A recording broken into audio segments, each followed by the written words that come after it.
Welcome back, guys. We got all the straw spread out here ready to go to put third cut down. Hopefully we'll be down today.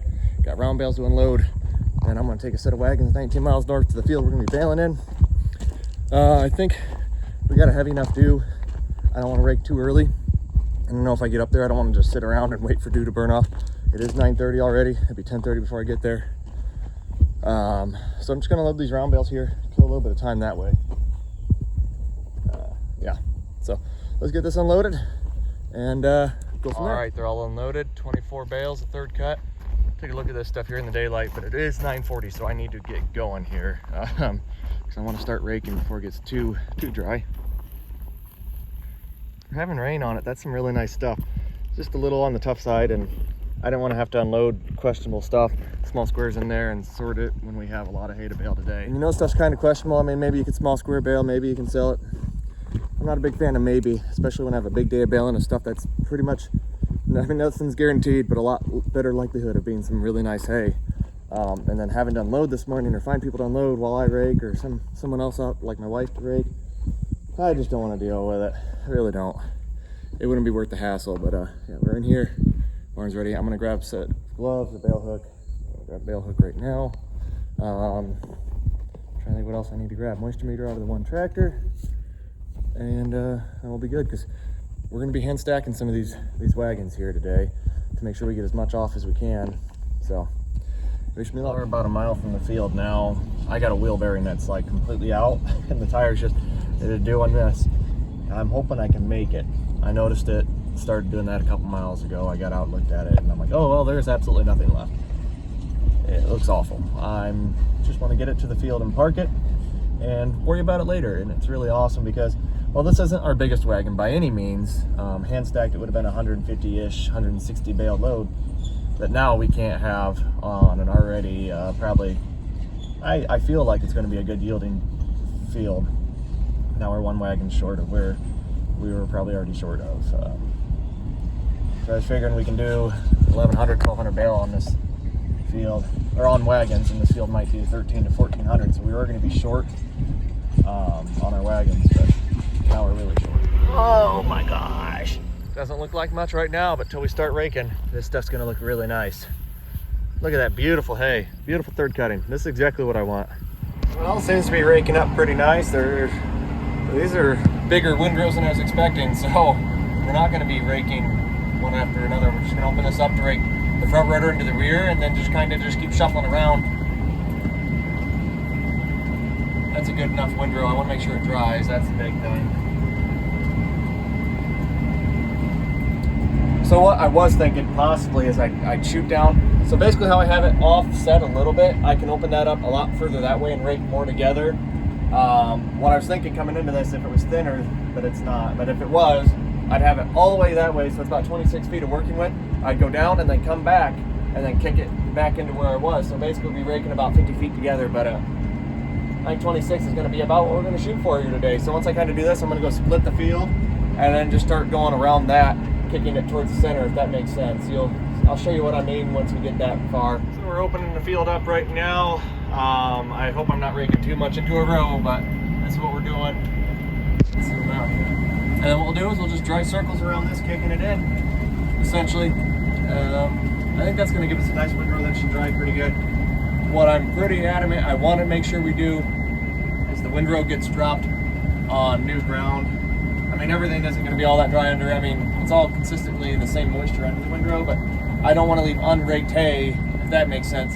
So you can see this stuff got raked over on top of tedded hay, and I'm coming back over and just scooting more hay into the windrow while also pushing the windrow about, I don't know, like 3 feet over to make sure it's all on, are all kind of mixed together and there's no untedded or unraked hay on the bottom of the windrow. So that's what we're doing here, and then we'll just get the rest of the field raked up, I guess. So now that the field is split, we can start just raking in circles, and that's what we're doing right here. So we'll just keep raking in, doing exactly this. And now, of course, I do it, I feel like, well, now the windrow's kind of small, but I don't know, it'll be good enough. I don't want to rake too much and then be fighting moisture all day. But yeah, that's essentially all we're going to do until we get the field done, and then we'll go back and tidy up our headlands I think this is gonna be a nice windrow when we get up into this thicker stuff here. You can see it'll be big enough.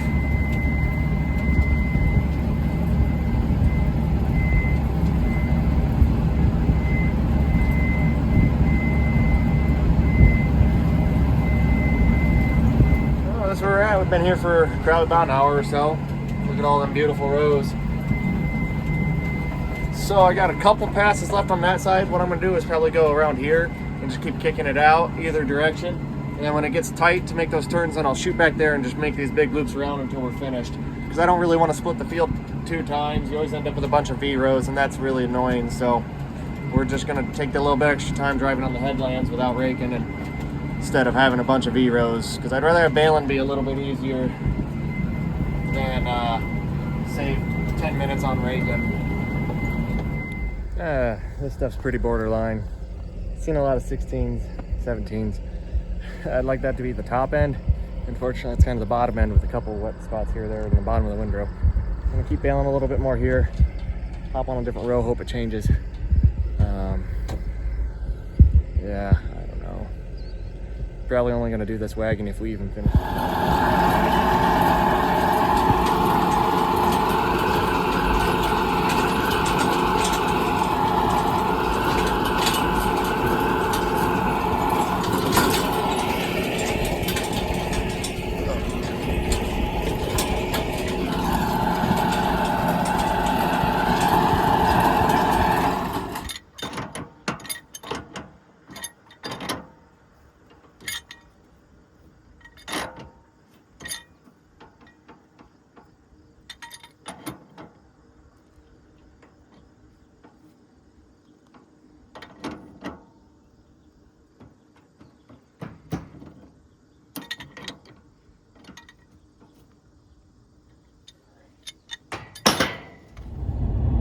Nothing's dry. At least we got the wheel bearing back on the wagon, so that's ready to go for tomorrow. Let's just hope the rain misses us and we can get something done tomorrow. But